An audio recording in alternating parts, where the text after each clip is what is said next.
একবার আমি প্রধানমন্ত্রীর কার্যালয়ের মধ্যে গেছিলাম, দাওয়াত পাই। ওই দাওয়াত তো যেমন লাগে না, তো বাউনবাড়ির থেকে যে আলেমরা দাওয়াত করছে, আমার নাম হনো আইসে, ওগুলো কার্ডও আবার দিছে, কারণ এই কার্যালয়ের ভিতরে যে মন চায় ঢুকতে পারে না।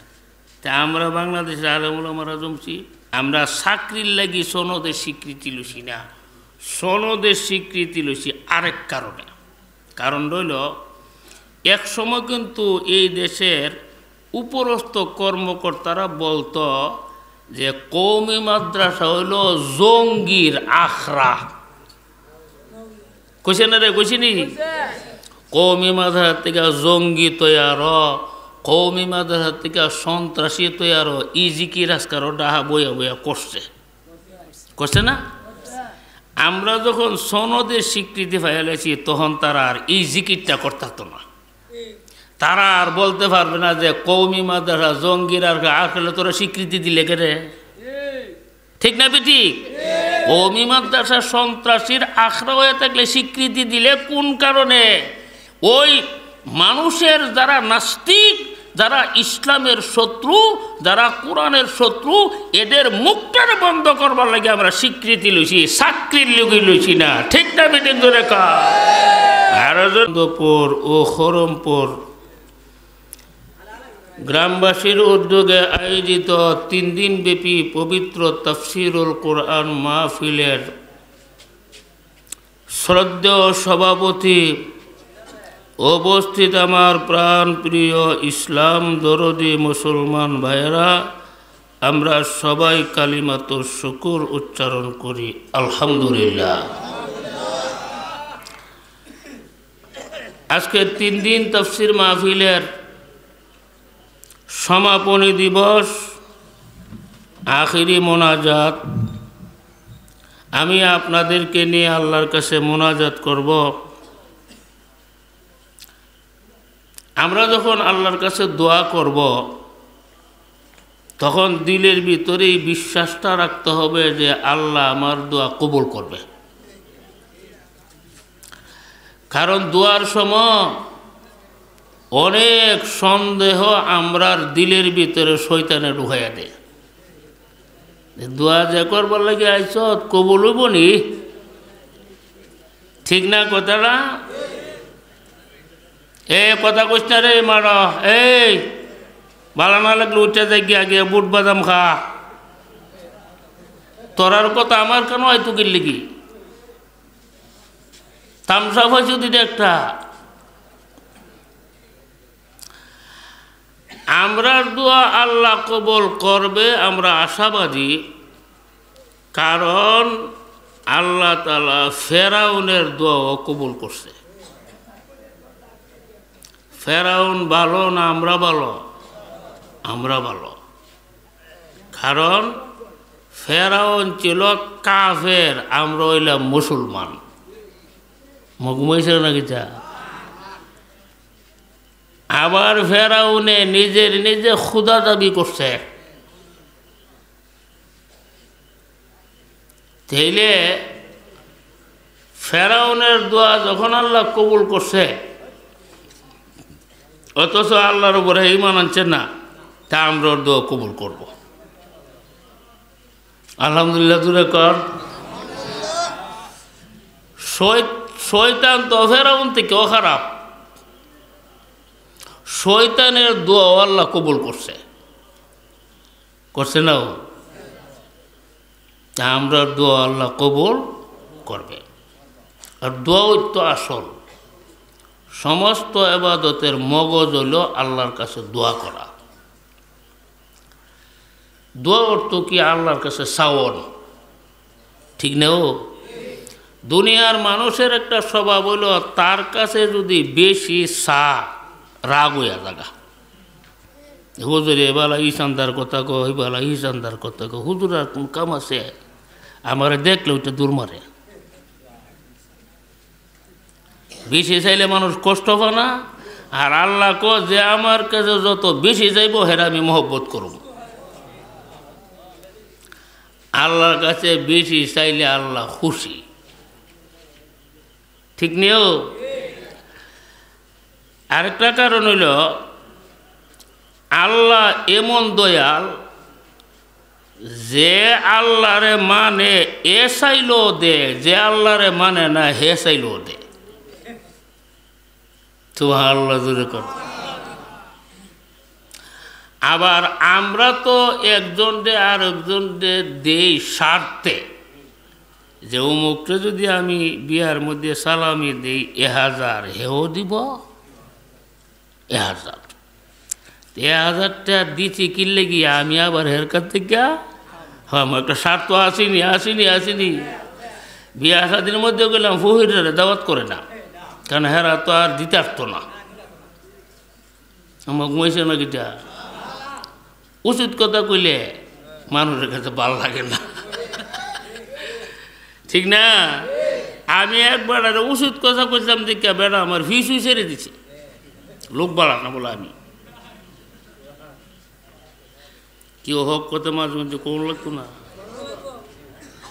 তাই না আসলে লোক বাড়া না, তাই না সহ চায় কথা কয়ালা। এবারে আমার সাথে ওনারাও করে না, থাকতো না করলে না করবো, ঠিক না বেটে? আল্লাহ আছে না, আল্লাহ যে আমরা রে দে, আল্লাহর কোনো স্বার্থ নাই। সুবহানাল্লাহ। আরেকটা হইল, আমরা তো মানুষকে দেই আমরার কাছে চাইলে, আর আল্লাহকে তোরা ছয়বার আগে আমি দেয়ালাই। যেমন তোরে যে আমি 2টা চোখ দিছি, তুই হি আমার কাছে চোখ চাইছিলে, আমি উজ্জা তোরে 2টা চোখ দিলাইছি। তুই দেওয়াত না, শ্যামপুরের মধ্যে চোখ ছাড়া মানুষ আছে না, তারা তো 2 চোখ দিছি না। ইহো জীবন হি আর চোখ ফিরা পাইব? তোরে তো আমি 2টা চোখ দিছি, মাগ না ফিরি। আবার এমন চোখ দিছি ওগুলা যদি নষ্ট হইয়া থাকা, আর সারা দুনিয়ার ডাক্তাররা কিয়ামত পর্যন্ত চেষ্টা করে ওগুলা চোখ বানাইতে পারতো না, ঠিক না বেটি? আরো জোরে কর, তুই তো আমার কাছে চোখ চাইছত না, তোরে চোখ দিছি, আলহামদুলিল্লাহ জোরে কর।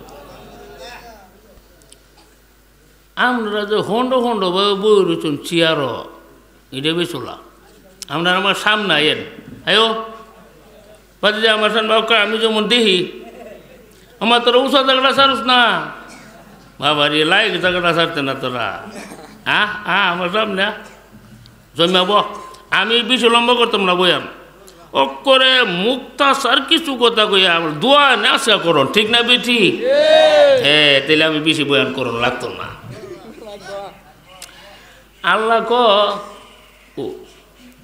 তোর যে 2টা হাত দিছি, তুই তো আমার কাছে হাত চাইছ না, আমরা চাইছি?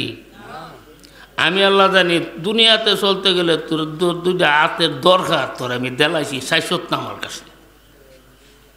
এই 2টা হাত নিয়ামত নিও, যে বেড়া নাই বেটার কাছে যাইয়েন। আচ্ছা এমন মানুষ দেখছি নি 2 হাত নাই, আছে না? ও 2টা ফাও যে আল্লাহ দিছে, আমরা চাইছিলেন আল্লাহর কাছে? এটা চাওয়ার পরে দিছে না চাওয়ার আগে দিছে? চাওয়ার আগে। এমন লোক আছে তার 2 ফাও নাই।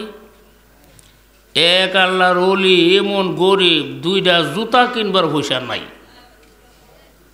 তো মনটার মধ্যে খুব কষ্ট, যে আল্লাহ এই মনোভাব দিল 2টা জুতা কিনতে পারলাম না। এই কল্পনাটা কইরা ঘর থেকে বাইরে দেখে এক বেড়ার 2টা ফাও নাই। তখন আল্লাহ, ও তুমি দিহের থেকে আমার বালা রাখছ, আমার তো 2টা জুতা আনে নাই, হেড দিয়ে জুতা পিন্ধনের যন্ত্রই না। সুবহানাল্লাহ জোরে কন, আরো জোরে। এই যে আপনারা কথা বলবার একটা শক্তি দিছে, এটা আমরা চাইছিলেন আল্লাহর কাছে? কথা কইতে না এমন মানুষ আছি না আমরা দেশ, বেড়া দি সবটি জিরবা আছে, দাঁত আছে, টুট আছে, সব আছে, কথা কইতে না। আল্লাহ তোরে যে আমি বাক শক্তি দিছি, তো আমি উজ্জা দিছি, তুই চাইছ তো আমার কাছে? কানে শুনে না এমন মানুষ আছে না, যারা মুগ্ধা কথা কইতে না, হেরা তো কানে শুনে না। আমরা মানুষকে দেই চাইলে, আর আল্লাহকে আমি দেই চাইবার আগে হই। তে প্রশ্ন জাগে চাইবার আগে যখন আল্লাহ দেলা তে চাইতাম কেরে আল্লাহর কাছে চাওন মানে আল্লাহর সাথে কথাবার্তা বলবার একটা সুযোগ তালাশ করো। সুবহানাল্লাহ জোরে কা এর জোরে এর জোরে সুবহানাল্লাহ। ফেরাউনের দোয়াটা আল্লাহ কবুল করছেন কইতাম নিয়ে কথাটা ওই বেটা কম্বল লয়ে হচ্ছে আয়োজন লইয়া হচ্ছে আজকাল রাজ্য তো রিবাজ হোক আমি কম্বলটা ফেস দিলাম চাচা ঘুমাইন না কইলাম হ্যাঁ ঘুমান যাব। মিশরের মধ্যে একটা নীল নদী আছে, এই নীল নদীর মধ্যে যখন পানির জোয়ার আসত তখন মিশরের হারা ক্ষেত কামার করত। একবার মিশরের নীল নদীর জোয়ার গেছে গা বন্ধ হইয়া, তখন মিশরের লোকজন ফেরাউন রেগে কইল আমলে তো আমরা খোদা নাউজুবিল্লাহ বুঝালি আমি তো তোর খোদা, খোদা হইলে একটা কাম করেন নীল নদীর জোয়ার তো বন্ধ হয়েছে গা আমরা জোয়ারের ব্যবস্থা করেন। ফেরাউনে পারবো জোয়ার তো, কারণ নীল নদী তো ফেরাউনের কথা শুনবে না, নীল নদী শুনে আল্লাহর কথা। অন ফেরাউনে দেখতেছে তার খোদাগিরি টিকত না, জোয়ার না আনতারলে তখন বললো যে তোরা বাড়ির জিজ্ঞা আচ্ছা এটার একটা ব্যবস্থা হইব। এই ফেরাউনে গভীর রাত্রে আল্লাহরে ডাক দিছে। সুবহানাল্লাহ ফেরাউন আল্লাহ আমি কইলাম দুনিয়ার শান্তি ফাইয়া আখেরাত বুলিয়া লেছি, আমি আখেরাতের শান্তিরে হাতছাড়া করছি দুনিয়ার শান্তির লেগে। তো তুমি যখন আমার সুযোগ এ পর্যন্ত দিছো আর একটা সুযোগ দাও, তুমি জোয়ারের ব্যবস্থা করে দিলাম। কারে ক এটা আল্লাহর দুশ্মন না বন্ধু? দুশ্মন। আপনি যখন আমার সুযোগ দিয়েছেন আর একটা সুযোগ দেন, নীল নদীর পানির জোয়ারের ব্যবস্থা করে দেন। আল্লাহ ফেরাউনের দোয়া কবুল করে দিচ্ছে। সকালবেলা গিয়া দেও করে নীল নদী কানা কানা ভর্তি পানি। তখন মিশরের জনগণ ওই আমরা খোদা ফেরাউনে জোয়ার দিয়া দিছে। ওই হাড় আসে দিছে জোয়া, কেডা দিছে আরো জোরে আল্লাহ। তা আপনারা কোনছেন ফেরাউনের দোয়া যদি আল্লাহ কবুল করতে রে তা আমরা দোয়া কবুল করতো না কি লিখি? ঠিক না বেটি? তাহলে এখন একটু জিকির করে লাইন করবেন নি আল্লাহ আল্লাহ আল্লাহ আল্লাহ আল্লাহ আল্লাহ আল্লাহ আল্লাহ আল্লাহ আল্লাহ আল্লাহ আল্লাহ আল্লাহ আল্লাহ আল্লাহ আল্লাহ আল্লাহ আল্লাহ জোরে জোরে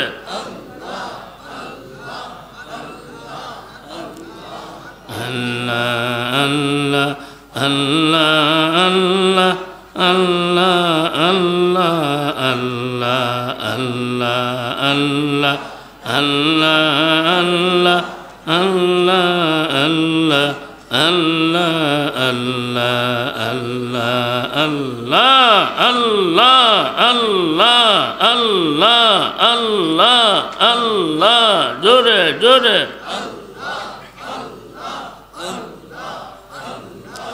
আল্লাহ আল্লাহ আল্লাহ আল্লাহ আল্লাহ আল্লাহ আল্লাহ আল্লাহ আল্লাহ আল্লাহ আল্লাহ লা ইলাহা ইল্লাল্লাহু মুহাম্মাদুর রাসূলুল্লাহ। ছোট বাচ্চা এরা বিছনার মধ্যে পায়খানা কইরা সারা শরীর ভরাই গেছে। এই মতো অবস্থা মারছে টা টা করে এক সিল্লি। ও তো হেয়ার চিল্লি তো মার কলবের মধ্যে গিয়া লাগছে। আরে আমার বাচ্চাটা চিল্লি মারছে, আয়াসের যে কুলো লইব গুয়োর বাসাইব, হ্যাঁ সমান সুমারি বাবা কেরে কাঞ্চত গুগলে বুড়িতে থেকে পিটি চইল। ফুলার মহব্বতে গুয়ের কথার ফাইহারার কথা মার মন থাকে না, ঠিক না বেটি? মার চেয়ে 1000 গুণ বেশি মহব্বত করে আল্লাহ আমরা রে, ঠিক না বেটি? লা তাকনাতু মির রাহমাতিল্লাহ, আল্লাহ পরিষ্কার কইছে আমার রহমত থেকে তোরা নিরাশ হইস না। আমার রহমত যে কথা তোরা জানোস না। সুবহানাল্লাহ জোরে কর, আরে জোরে। ওয়ালা তাকনাতু মির রাহমাতিল্লাহ, আমার দয়া থেকে আমার রহমত থেকে তোমরা নিরাশ হইও না। আমি বড় দয়াল, আমি বড় তোমরারে ভালোবাসি, আমি তোমরারে মহব্বত করি। তোমরা যখন চোখের পানি ছাড়ো আমি আল্লাহর রহমতের সাগরের মধ্যে জুস আসিয়া যা।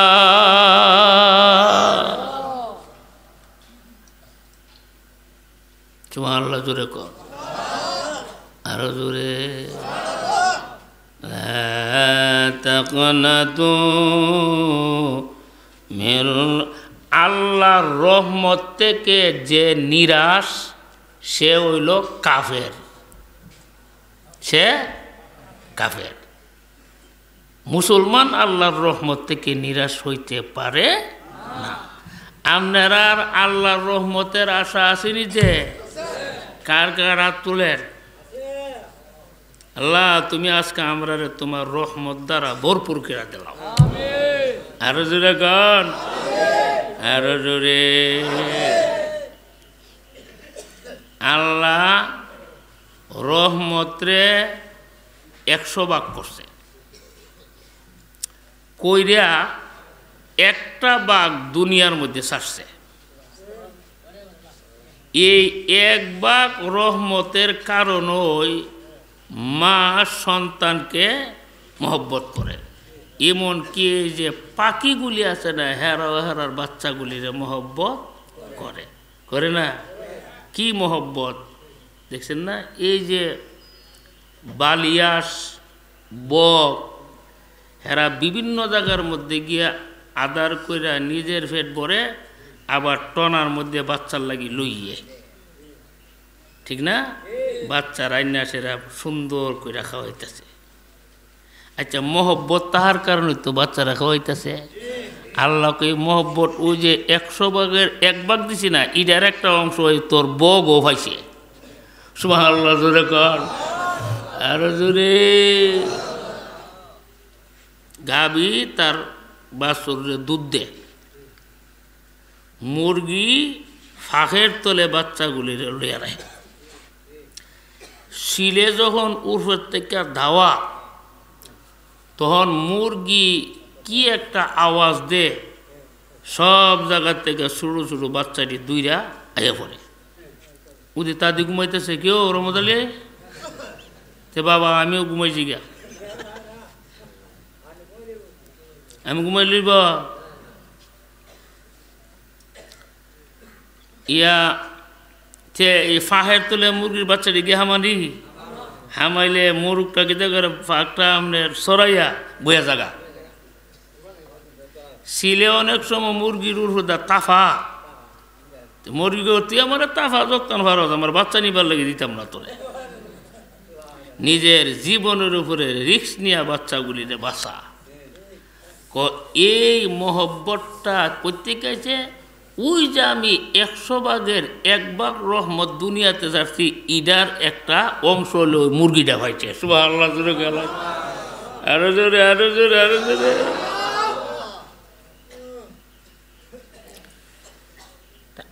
আর 99 ভাগ দয়া আল্লাহ তাআলা উনি নিজের কাছে রেখে দিছে।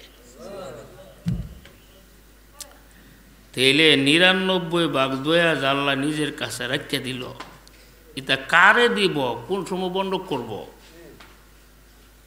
ঠিক না কথাটা? এই ৯৯ ভাগ রহমত আল্লাহ হাসরের দিন মুমিন যারে বন্ধক করে দিব, যারা আল্লাহরে বিশ্বাস করছে এরারে। আলহামদুলিল্লাহ, জোরে কর, জোরে কর, জোরে কর, আরো জোরে, আরো জোরে। আপনারা রহমত থেকে নিরাশ হইন না, সবসময় আল্লাহরে ডাকবেন। বিপদ আসছে আমরা পাপের কারণে, চোখের পানি সেটা আল্লাহর কাছে বলবেন, আল্লাহ আমি বিপদে ঘুরে জিগা, আপনি বাসায়। আল্লাহর ক্ষমতা আছে নিও।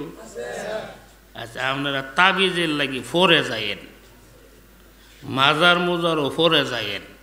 আগে সবচেয়ে বড় মাজার হলো ওই গোটা, এটা হলো আল্লাহর কার্যালয়। আমরা বাংলাদেশের প্রধানমন্ত্রীর কার্যালয় আছে না, মজুরি গোনাকে লিখি।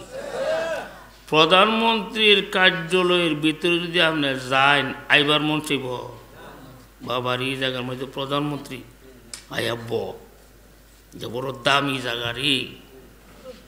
একবার আমি প্রধানমন্ত্রীর কার্যালয়ের মধ্যে গেছিলাম, দাওয়াত পাই, ওই খালেদা জিয়ার আমল আমরা দাওয়াত করে নিয়েছেন, ওই সনদের স্বীকৃতি দিব।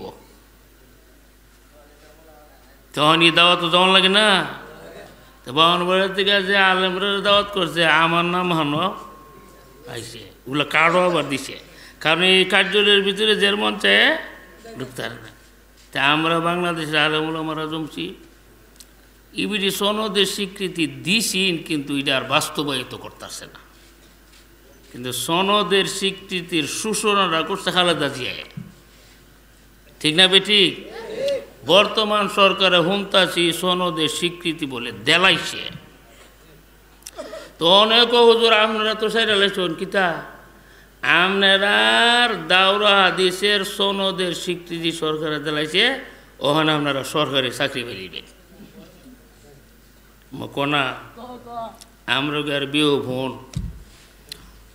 সরকারি চাকরি ভাইবার লাগি আমরা সনদের স্বীকৃতি নিছি না। কারণ আমরা যদি ৫ লাখ টাকা দে মাদ্রাসা সারি সাইরে আমরা সরকারি সারি যেতাম না, ঠিক না বেটি? মানে সরকারের চাকরিকরণ মানে সরকারের সাহর, আর মাদ্রাসা যা যে আমরা এলাম এলাকার বাদশা, ঠিক না বেটি? একবার আহি বাদশা এসাইরে দিয়া সাহরি বল লাগি যা। আমরা চাকরির লাগি সনদের স্বীকৃতি লইছি না, সনদের স্বীকৃতি লইছি আরেক কারণে। কারণ রইল, এক সময় কিন্তু এই দেশের উপরস্থ কর্মকর্তারা বলতো যে কওমি মাদ্রাসা হইল জঙ্গির আখড়া। কইছে না রে, কইছিনি? কওমি মাদ্রাসা থেকে জঙ্গি তৈয়ার, কওমি মাদ্রাসা থেকে সন্ত্রাসী তৈয়ার, ইজিকি রাজকার ডাহা বইয়া বইয়া করছে না? আমরা যখন সনদের স্বীকৃতি পাইয়াছি তখন তারা আর এই জিকিরটা করতে না। তারা আর বলতে পারবে না যে কওমি মাদ্রাসা জঙ্গির আর আসলে তোরা স্বীকৃতি দিলে কেরে, ঠিক না বেটি? কওমি মাদ্রাসা সন্ত্রাসীর আখড়া হয়ে থাকলে স্বীকৃতি দিলে কোন কারণে? ওই মানুষের যারা নাস্তিক, যারা ইসলামের শত্রু, যারা কোরআনের শত্রু, এদের মুখটারে বন্ধ করবার লাগে আমরা স্বীকৃতি লইছি, চাকরির লোক লইছি না, ঠিক না বেটি? জোরে কা, আরো জোরে কা, আরো জোরে। আমরা প্রধানমন্ত্রীর মাসে বেতন কত করে? 7 লাখ বলে, এমপির বেতন হলো মাসে 70,000। আগে শুনছিলাম, বাড়তে পারার কারণ পেঁয়াজের দাম তো বেরিয়েছে গা। পেঁয়াজের দামটা কেড়ে বাড়লো, আমরা মাথা গরম হয়ে গেছে গা, ঠিক না? পেঁয়াজের দাম যে বাড়ছে এটি সরকারের দূর, এটা আমরা খাদ্যতের দূর। তোমরা যে আগে পেঁয়াজ করছো, পেঁয়াজ করো না কেড়ে? আগে দি পেঁয়াজের ক্ষেত আছেন, জ্বালা ক্ষেত আলাদা আছেন, তামুখের ক্ষেত আলাদা আছেন, ঠিক না বেটি? সব আমরা করছি। আর হন ক ইন্ডিয়া থেকে টাকা কুম্বলা জানা এরি না এলে পেঁয়াজের দর কমতো না, পেঁয়াজের দাম যে বাড়তি এক চারটা সরহারে দূর দিল হতো না, আমরা নিজেরও কিছু দূর আছে আছে না নাই জোরে ক আর জোরে ক রে বাতি যা উঠলে তো দেখছেন নি অনেক লাড়িটা লইবার কামাইছে আজকাল সাথে। পেঁয়াজের দাম বাড়তি না কমতি, তাহলে বেতনও তখন বাড়ান লাগবো। দুনিয়ার সব জিনিসের দাম বাড়ে, কিন্তু মসজিদের ইমাম সাহেবের বেতন বাড়ে না। বাড়ে 1 কেজি আলু আসিল 20 টাকা, অনেক কেজি আলু কত?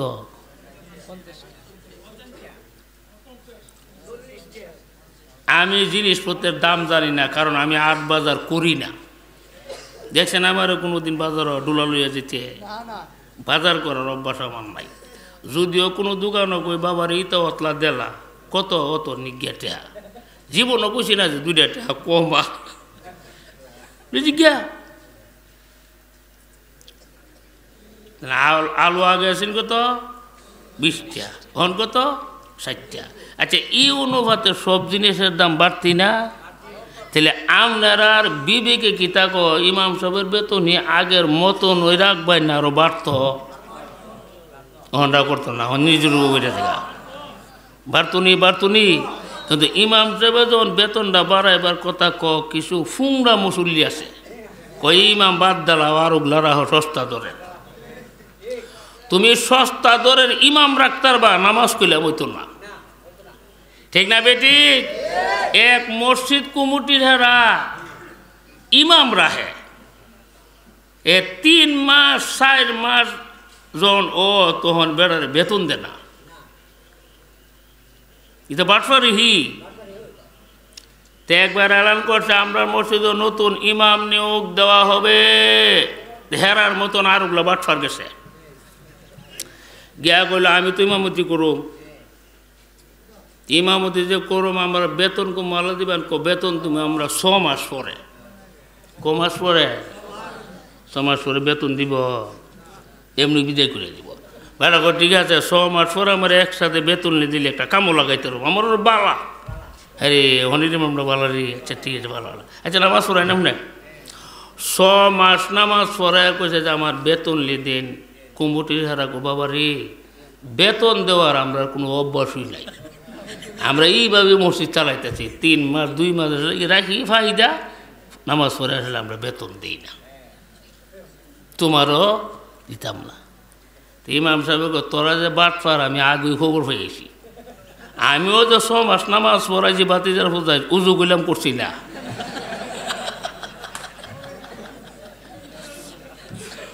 হেরা কুয়াল্লা হয়তো গুজব করে লিছে আমরা 6 মাসের নামাজ পড়বো তো হয়ে গেছে গা। তাহলে সস্তা দারের ইমাম লাগতে ইমন ইমাম ওই ভাইবেন উজু যারা নামাজ পড়াই দিব, ঠিক না বেঠিক? জোরে কা আরো জোরে। আরে ঠিক আছে ইমাম রাখতে হবে যোগ্য, সেজন্য প্রত্যেকটি মাসলার সমাধান দিতে হবে।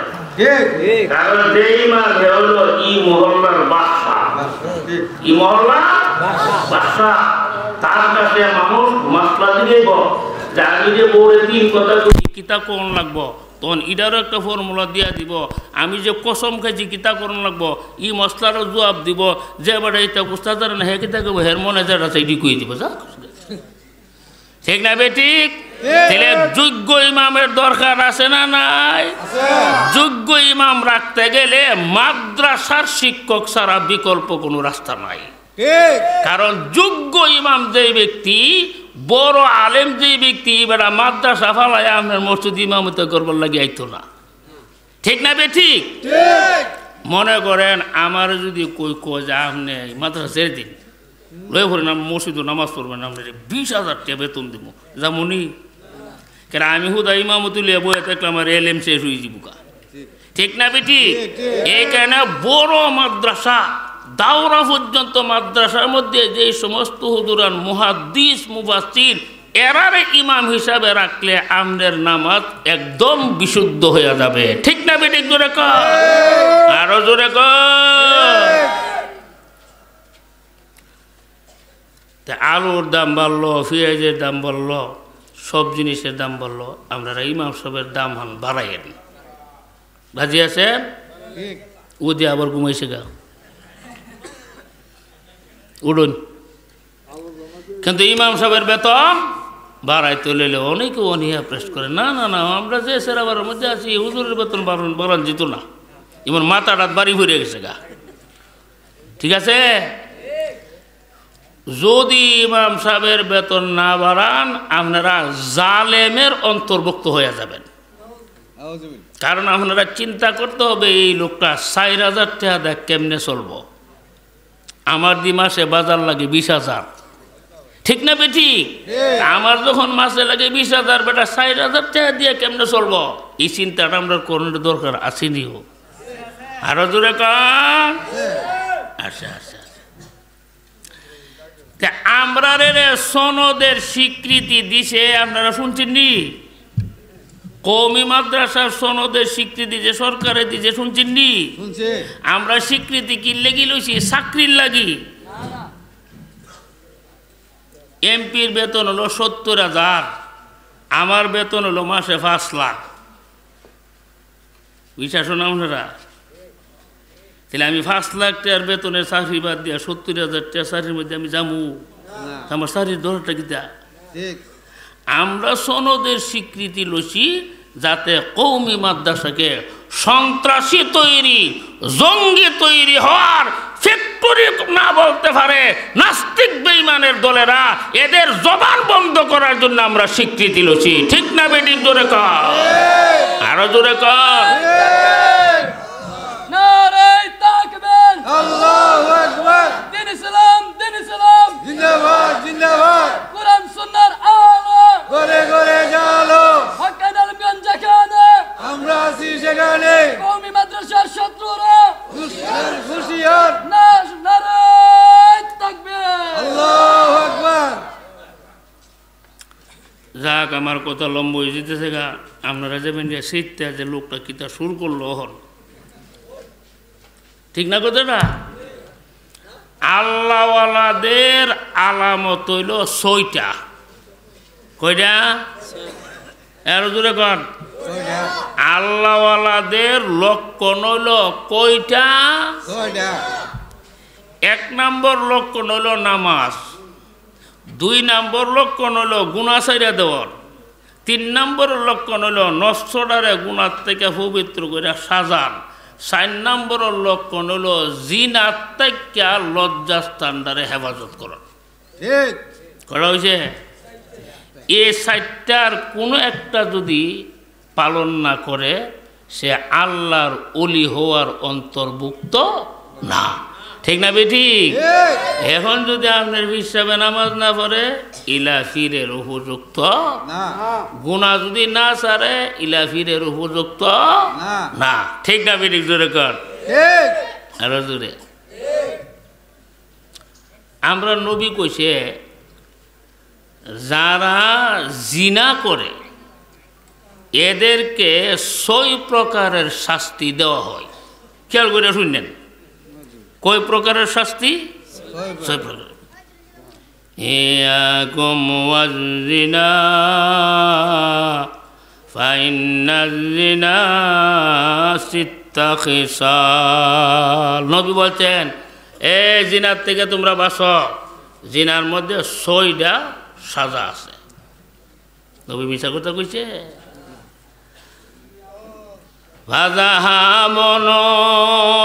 ওয়াজিহি 1 নম্বরের সাজা, জিনাখুরের চেহারার মধ্যে নূর থাকে না।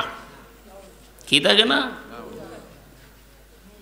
ওয়াইন কিতাউর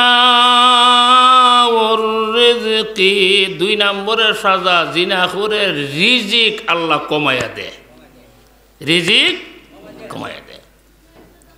3 নম্বর সুরআতুল ফানা, অল্প বয়সই মৃত্যুবরণ করে, তার হায়াতটা কমে লাগা। আউযুবিল্লাহ জোরে কর।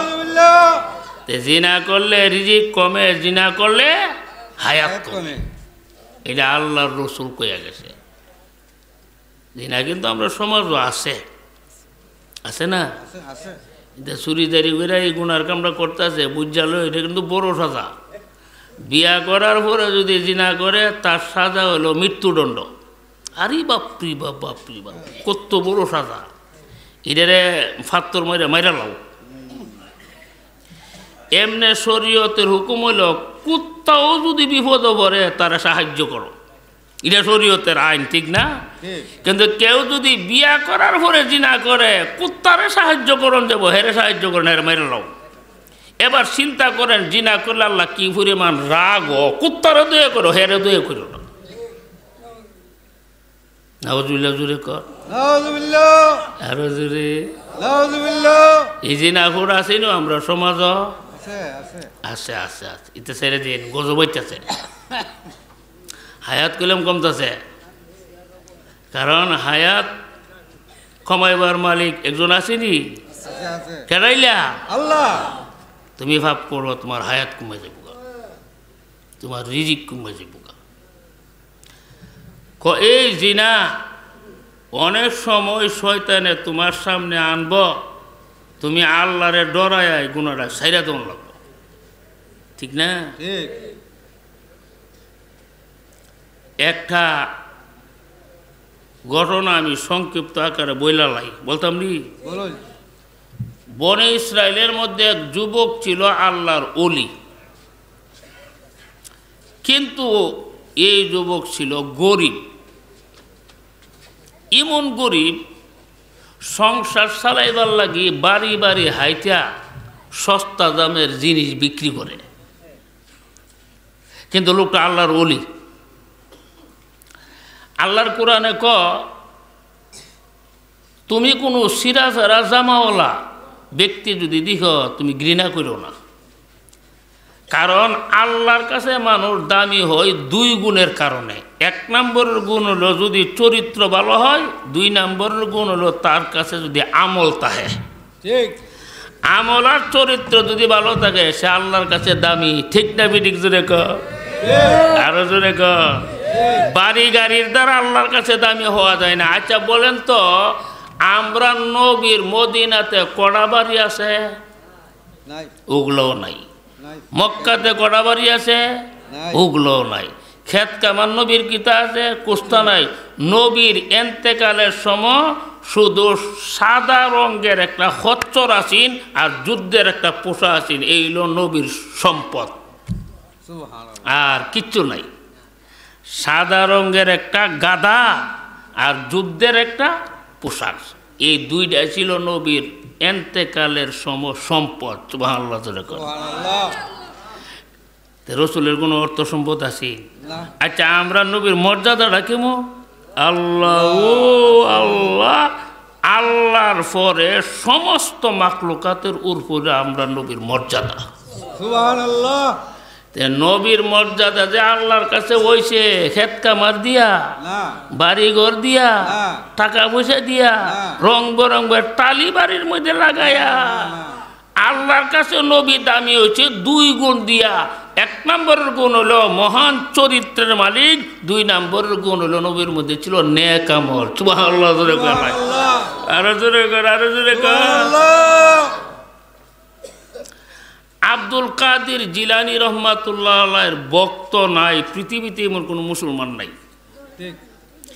এরপরে এই যে ওয়াস কুরুনি সাহেবের ভক্ত নাই দুনিয়াতে, এমন কোনো মুসলমান নাই, ঠিক না কথাটা? তাহলে ওয়াস কুরুনি আর আব্দুল কাদের জিলানী রহমাতুল্লাহ আলাইহি আল্লাহর কাছে এত দামি হইছে কেরে? একমাত্র সচ্চরিত্র দিয়া আর নেক আমল দিয়া।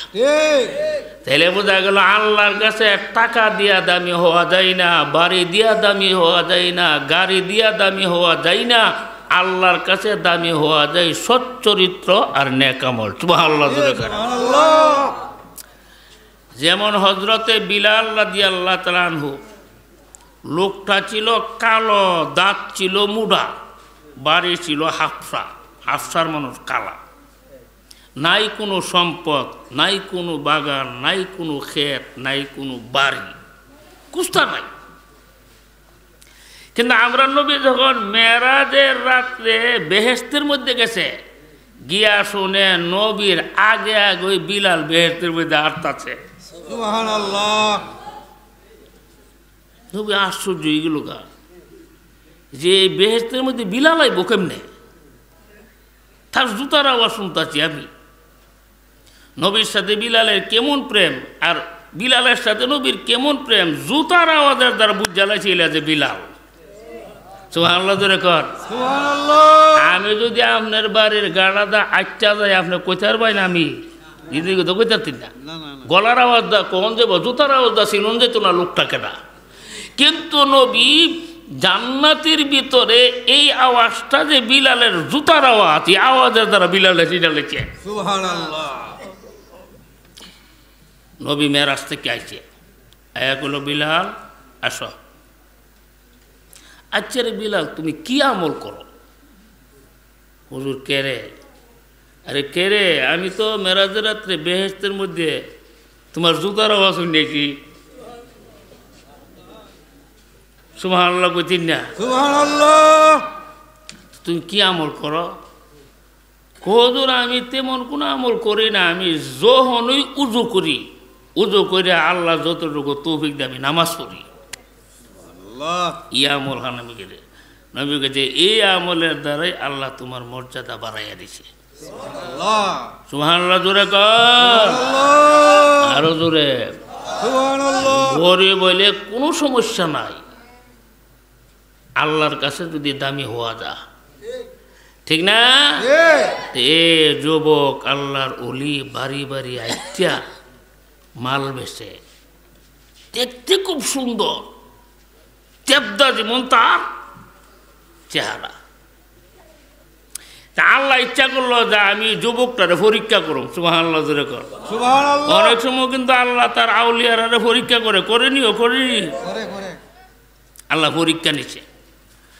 পরীক্ষা রইল এই যুবক আল্লাহর ওলি একদিন রাজবাড়ির 3 তলার নিচে দিয়া জাগা, আর ওই সময় রাজার মেয়ের বান্ধবী রাজার মেয়ের সাথে কথা কইয়া নিচে নামছে। নামাই ফুলাডারে দেখছে, ফুলা তো দেখবার মতো। ই রাজার মেয়ের বান্ধবী আবার 3 তালাক দিয়া বলল, রাজার মেয়ের বান্ধবী, তোমার কাছ থেকে যখন আমি নামছি একটা যুবক ছেলে দেখছি এত সুন্দর, আমি জীবনে এমন সুন্দর ছেলে দেখছি না, চমৎকার দেখবার মতো। তখন রাজার মেয়ে বললে, এই ফুলাডারে তুই লইয়া 3 তালাক। মেয়েটা ফুলাডারে গিয়া কইল, তুমি বলে রাজার কন্যার কাছে যাইতা, তোমার কাছ থেকে মাল কিনবো। আর ওই সময় ফর্দা ফরজ ছিল না, পুরুষের কাছে মহিলারা যাইতার, তো মহিলার কাছে পুরুষে যাইতার, তো ফর্দার বিধান ছিল না। আল্লাহর ওলি ওই 3 তালাক গেছে মাল বেচবার লাগে। কিন্তু এই রাজার কন্যা আরেকজন দাসী বান্দিরে দিয়া এই 3 তালার 3 দরজার মধ্যে তালা লাগাই লিছে। নাউজুবিল্লাহ জোরে কর। ওলি তো আর জানে না। আল্লাহর ওলি জিগাইল, আপনি তো আমরা এই দেশের রাজার মেয়ে, আপনি আমার কেন আনছেন? তোমারে আনছি তুমি আমার মনের একটা আশা পুরা করবা। নাউজুবিল্লাহ কইয়ালেন। আল্লাহর ওলি বললেন যে এটা আমার দ্বারা সম্ভব না। অথচ সে যুবক, তার একটা মহিলার দরকার, পুরা যৌবন, তার শরীরটা ভরপুর, আর এই দেশের রাজার কন্যা নিজের থেকে প্রস্তাব দিছে, যুবক বলতেছে সম্ভব না। সুবহানাল্লাহ জোরে কর। সুবহানাল্লাহ। এটা আমার দ্বারা সম্ভব না। তুমি মাল কিনবার কথা কই আমার আনছো, মাল রাখনের আমার ভর দাও। তখন রাজার মেয়ে বলল, তুমি তো যাইতে না, তোমার পিছনের দরজাগুলির মধ্যে আমি তালা লাগাই লিছি, শুধু আমি আর তুমি। তুমি যদি আমার কথা না শোনো, কি অবস্থা বোঝানো, আমার আব্বার কাছে তোমার বিরুদ্ধে আমি অভিযোগ করুম, তখন তোমার ফাঁসি লাগাই মারব। তুমি মরতে চাও? আল্লাহর ওলি বললেন, আপনি যে ভয় দেখান আমি জিনার কাম করব না। আচ্ছা ঠিক আছে, আপনি আমারে 1 লোটা পানি দিন, উজু করতাম। সুবহানাল্লাহ সুবহানাল্লাহ। তখনই রাজার মেয়ে 3 তলার ছাদের উপরে অলিরে নিয়ে 1 বদনা পানি দিছে, তুমি পানি দিয়ে উজু করো, উজু করে তুমি আমার ঘরের ভিতরে আবার প্রবেশ করো। তা আল্লাহর ওলি 3 তলার ছাদের উপরে উজু করছে, উজু করে আল্লাহরে ডাক দিছে, আল্লাহ এই মহিলাটা আমার জিনার কাজের দিকে ডাকতেছে, আমি কিন্তু এই ঘরের ভিতরে আর যাইতাম না, আমি দরকার ছাদের উপর থেকে ফালদা ফুইরা যামুগা, কিন্তু গোটটাতে আমি আর যেতাম না, তোমার মনে চাইলে আমার বাসাইও। সুবহানাল্লাহ জোরে কর সুবহানাল্লাহ। কারো কইতেছে আমি ঘরে যাইতাম না, কারণ ঘর হলো নাফাক, যে ঘরের মধ্যে গুনাহ ওইটা ফাঁক না নাফাক, নাফাক। আমি নাফাককে ঘরের মধ্যে যাইতাম না, আমি ছাদ থেকে ভরে যাব না। আমার আল্লাহ বলেন, একজন রহমতের ফিরিস্তা রে ফিরিস্তা, আর দেরি করিস না, 3 তলার নিচে গিয়ে দাঁড়িয়ে যাও, আমার বন্ধু 3 তলার ছাদের উপর থেকে লাফ দিয়া পড়ে যাবে, সিদ্ধান্ত নিচে। সুবহানাল্লাহ জোরে কর সুবহানাল্লাহ। তুমি 3 তলার নিচে গিয়ে দাঁড়াও, আমার বন্ধু যখন পড়ে যাইবে তুমি তোমার রহমতের কুলে উঠাইয়া নিবে।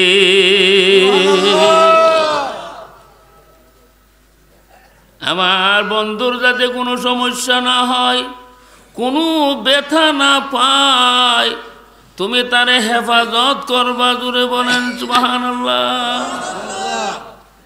দেখেন কথা তো লম্বইয়া জায়গা, প্রত্যেকটি মানুষকে হেফাজত করবার লাগি আল্লাহ 60 জন ফিরিস্তা নিয়োগ দেয়। সুবহানাল্লাহ। আমরা রে বডিরারে 2 জন ফিরিস্তা হেফাজত করে রাত্রে, আর 2 জন ফিরিস্তা হেফাজত করে দিনের বেলা। হেরা কেমনে আমরা হেফাজত করে জানেন? আমরা যখন কোথাও চলি তখন একজন ফিরিস্তা থাকে সামনে, আরেকজন ফিরিস্তা থাকে পিছে। যখন আমরা কোনো বসি তখন একজন ফেরেশতা থাকে ডাইনে, আরেকজন ফেরেশতা থাকে বামে। এইভাবে দিনের বেলা পাহারাদারি করে 2 জন, রাত্রের বেলা পাহারাদারি করে 2 জন। কজন রয়েছে? 4 জন। আচ্ছা, এই কথাটার কোনো দলিল কুরআনও আসেনি না? বলে কিতাব কুতামরি লাহুম মুআক্কিবাতুম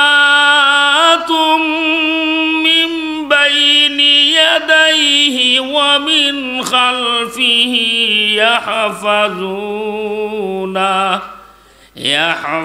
ইয়াহফাযুনাহু মিন আমরিল্লাহ।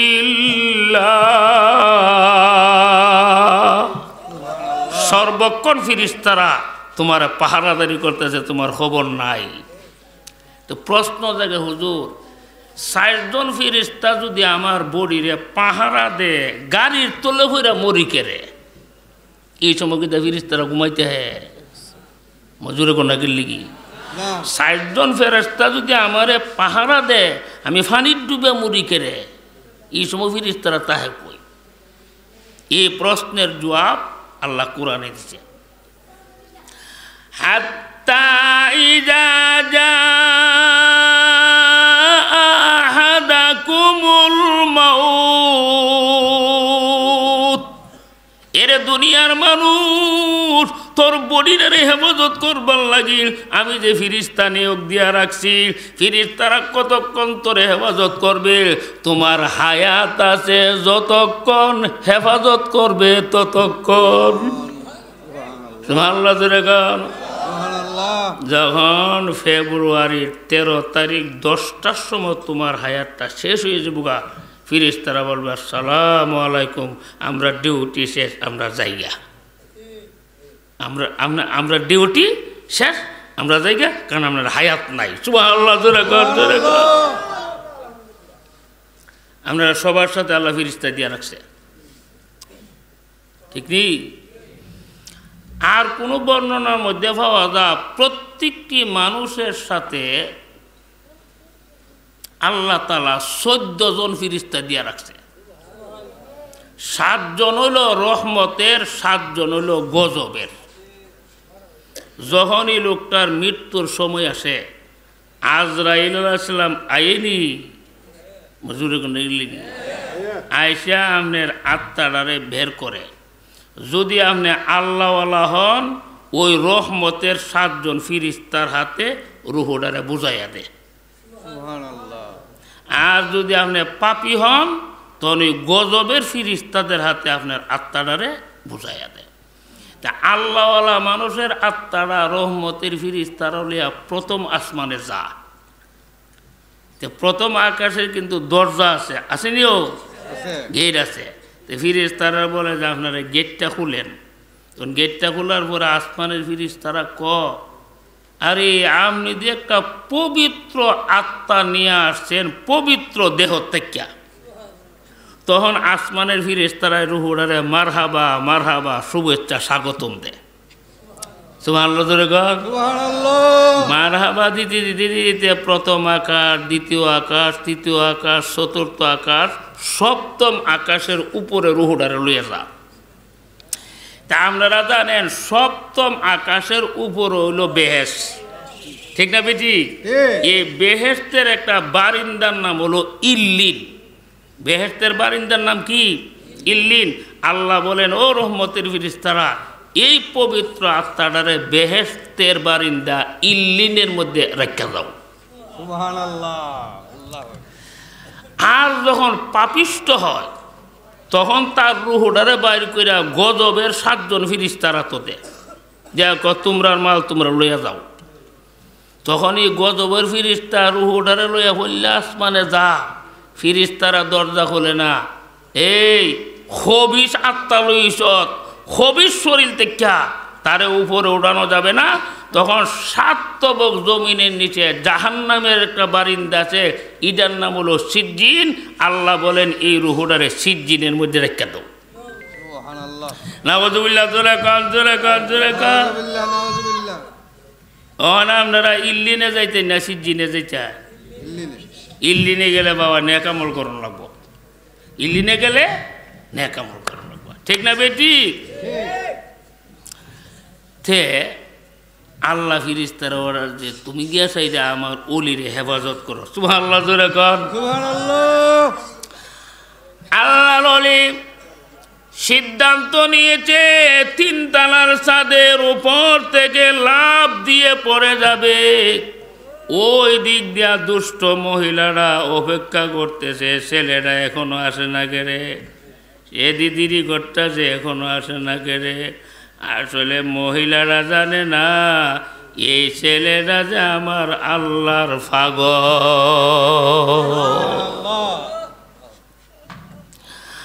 আল্লাহর ওলি বলেন, মাবুদ আমি পড়ে গেলাম।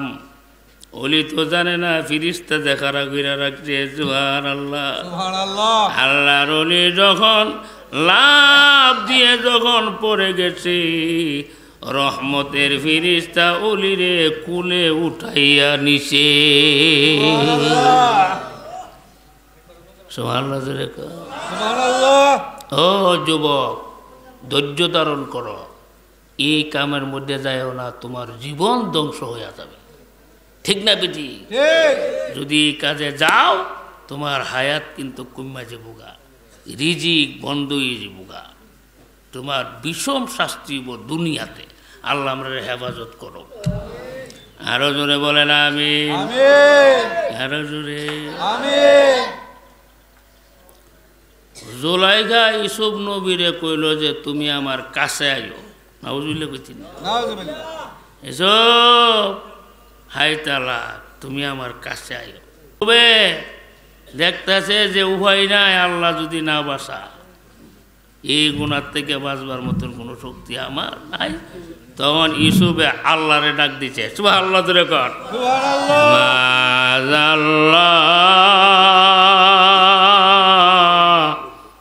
আল্লাহ আমি তোমার কাছে আশ্রয় যাই, তুমি বাঁচাও সুবহানাল্লাহ। সুবহানাল্লাহ। জুলাইখা যেই ঘরে এই জবরে বন্দি করছিল, এই ঘরটা 7 তালার ভিতরের তালা ছিল, পিছনের 7টা দরজার মধ্যে তালা লাগাইয়া রাখছে। হযরত ঈসা নবী আল্লাহর উপরে ভরসা দিয়া দৌড় মারছে, সাথে সাথে 7টা দরজা খুলিয়া গেছে। ও যুবক, ওই দিন কিন্তু ঈসা নবী যুবক ছিল, যৌবনে ভরপুর ছিল তার শরীরে, কিন্তু এই গুনার কাজের মধ্যে গেছে না। ঠিক না বেটি? ফাগলামতি কইরা এই কাজের মধ্যে ভর্তি হইলে তোমার বিষম ক্ষতি হয়ে যাবে। বিশেষ করে তোমরা যারা ছাত্র আছো, স্কুল কলেজে পড়ো, উপযুক্ত মহিলারা তোমরা সাথে থাকে, তোমরা এই গুণার থেকে বাঁচারা তোমরা জন্য বিষম কঠিন। ঠিক না বেটি? আরো জোরে কন। তোমরা তো ধৈর্যের পাহাড়ও লাগবে, কারণ তোমার সামনে যদি একটা যুবতী মেয়ে বসা থাকে, তোমার মন ঠিক থাকবে না। ঠিক নেই? ওই সময় আল্লাহরে ডরায় মনটারে ঠিক রাখন লাগবো। আর যেই ফুলা তার মনটারে কন্ট্রোল কইরা লাইছে, হেও তো বিরাট বড় শিক্ষিত হয়েছে। আর যে ফুলা 5 থেকে ফুরি ফিরছে, দূর মারছে, হে আল্লাহ মজুর হয়েছে। ঠিক না বেটি? জোরে কর, আরো জোরে কর। হে যারা ডিসি এসপি হয়েছে, বড় বড় উপরস্থ কর্মকর্তা গিয়া দেওয়া ছাত্র জীবনে এরা কি মেহনত করছে, এরা পরিবারের পিছিয়ে দূরছে না। আমরা ভোলার মধ্যে স্কুলে পড়ে ক্রিকেটের পিছিয়ে দূরে, বলের পিছিয়ে দূরে, মোবাইলের পিছনে দূরে, আর এরা সবসময় লেখাপড়ার মধ্যে সময় কাটাইছে। ঠিক না বেটি? জোরে কর। ছাত্ররা তোমরা গুছ হয়েছো না কিতা? তোমরা মা বাপ তোমরা স্কুল কলেজে দিয়েছে, তোমরা দেশের একজন ভালো নাগরিক হইতা, ওইয়া দেশের উপকার করতা। তুমি যদি উপযুক্ত জায়গার মধ্যে পৌঁছতে চাও, টার্গেট মতে যদি তুমি পৌঁছতে চাও, অনেক বাধা ডিঙ্গাইয়া তোমার যাওয়ার লাগবো। ঠিক না? তুমি যদি যাইবা এক দেশ, গুরু যদি আর এক দেশ হতে, সেই দেশ বললাম তুমি যাইতে পারতা না। ঠিক আছে? এই গানে ফুলাফানের কাছে আমার অনুরোধ থাকবে, অনেক ফুরিফান তোমার কাছে থাকবে, তুমি মনে করবা যে এটা আমার বোন, এটা আমার মা। ঠিক না কথাটা? এক সাহাবিগা নবীরে কইল যে হুজুর আমারে জিনা করবার অনুমতি দিন। নাউজুবিল্লাহ কইতি না, আমরা জুতা টানছে রে, বাচ্চাদের 2টা জুতা যাবো, কথাটা কি তা করলো? ছিটে গেলাম কোন আমরা? নবী বলল তোমার জিনার অনুমতি দিতাম, বলে যে তুমি বউ। বেড়া মনে করছে হুজুর অনুমতিটা দেখাইব। তো নবী বলল আচ্ছা, তোমার মার সাথে যদি কেউ জিনা করবার লাগে আয়ে, তুমি খুশি না বেজার? হুজুর এটা তো সাংঘাতিক বেজার, মা আমার মার সাথে দিলাম জিনা করবার লাগি, আমার জীবনটা থাকতে।